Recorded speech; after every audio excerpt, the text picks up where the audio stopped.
Hi, I am KB with Nerdophiles. How are you? Good. How you doing? I am doing well. So, my first question really is kind of how did working to craft this robust body of work and getting to tell a story that so intricately shares Bob's life and message with the world in this way, how did that expand your creativity as a human and as an artist? I mean, Bob's music, resonates with people all over the world for a reason. I connected with it, deeply, and I wanted to try to understand what he was singing about. I felt like I'd heard his songs dozens of times before, but then realized I didn't really know that much about the man. I didn't know that much to the depths of what he was singing about, the struggle. And so, yeah, this film was an opportunity to kind of slow it down, to unbox this gift that he gave us. And yeah, part of that was choosing, obviously, the right period of time of his life to depict. And, casting this film with the right cast to help bring it to life. Which I mean, I told Kingsley earlier, he embodied the spirit of Bob Marley. You know what I mean? So I know this may be challenging for you, but if you could pick one moment that you're most proud of in this film, which one would it be? Oh, man. It's so hard. It's so hard because whether we were shooting an insert of Kingsley's hands or a 300-person crowd shot, it was all important because it was Bob. It was important to get it right. It felt like we were in a World Series game or a Super Bowl or a World Cup match. It had that level of intensity. And everybody felt it. Everybody felt the responsibility of Bob just because of who he is, And so, yeah, it's hard because it was all so beautiful. I think what was so great about how we made the film, we cast the film with real Jamaicans, and with real offspring of some of the musicians that we depict in the film. So Family Man is played by his son Aston Barrett Jr. Junior Marvin's played by David Kerr, his son. And so when I called cut, they were still playing. They were real musicians. We always had a concert on set. There was a spirit about the movie and the spirit in the filmmaking process. And so we were carried by Bob's lyrics, by his spirit. It just had that feeling. That's what this film had. Oh, I love that. And so, how has working, so closely with Bob's family to bring his legacy to life in this way, how has it bonded you all? Like what is your bond like now with the Marley family? Because I'm sure that this bond will last until the end of time that you guys have now Oh, crafting this side by side. for sure. We created a family. And in all of my films, that's definitely the approach. Is to create a family in front of and behind the camera.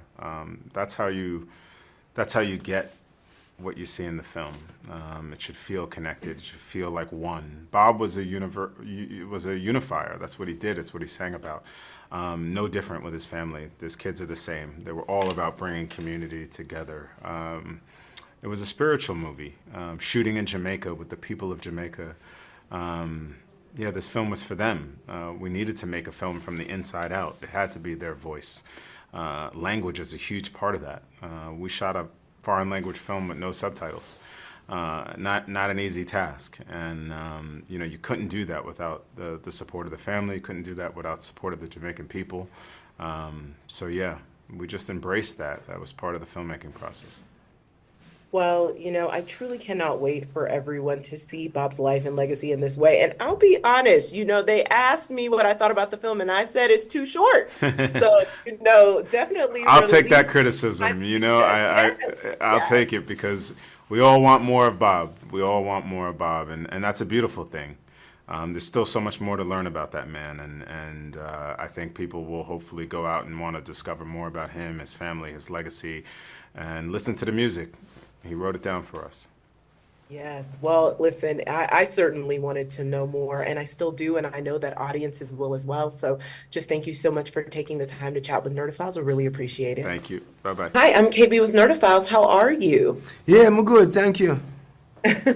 So let me first ask, your family already has such a rich and just bold legacy. So what's most important to you in terms of your own legacy and what you want to leave in this world through this film and beyond? Yeah, yeah, I'm not thinking about my legacy right now, personally speaking. But what we want to leave in with this film is that, and this is a part of our legacy, obviously, is that we want to continue to bring people together, music, film, and leave them with something that will enlighten or bring consciousness and love to the world, and tell a story and entertain, you know. And it's all that we want to do, and we have to do all of that things together: entertain, spread a message, spread emotions. Yeah. Oh, I love that. Because so much of your father's work and his music was really about changing people's lives, you know, it was about the message, it was about healing, it was about changing people's lives, and it Yeah. was really about love. So for you, why is now the ideal time to tell your father's story and share it in this way?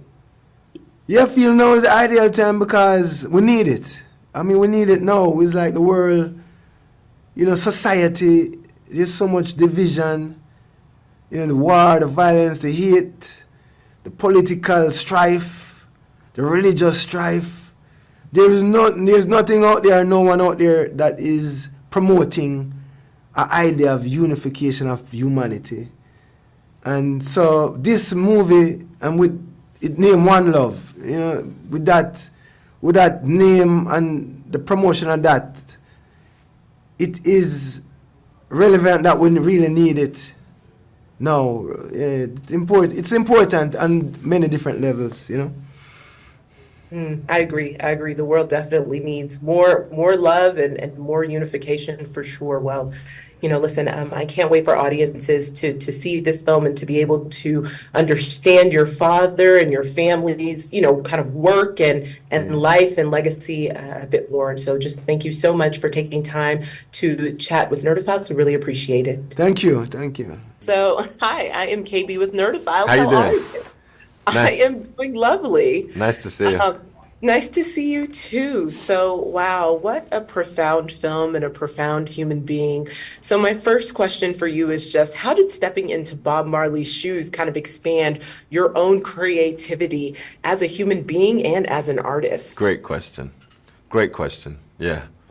I feel like with Bob, I was slowly, it wasn't something that I learnt specifically at the beginning, but looking back, it was a theme that kept coming up from spending time with people who knew Bob and, the stories of his work ethic, the stories of his commitment.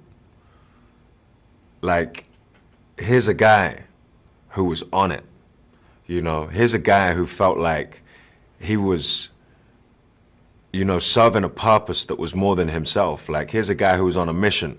Here's a guy who studied music, he loved music, and who grew as a musician. I mean, I heard Bob on the guitar in '71 was all right.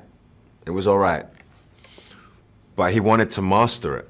And by the time he got to '78, '79, and this was from band members who were, some of the best musicians, they said he got to a really, really amazing place as a rhythm guitarist. So Bob creatively, his commitment, his work ethic, his sense of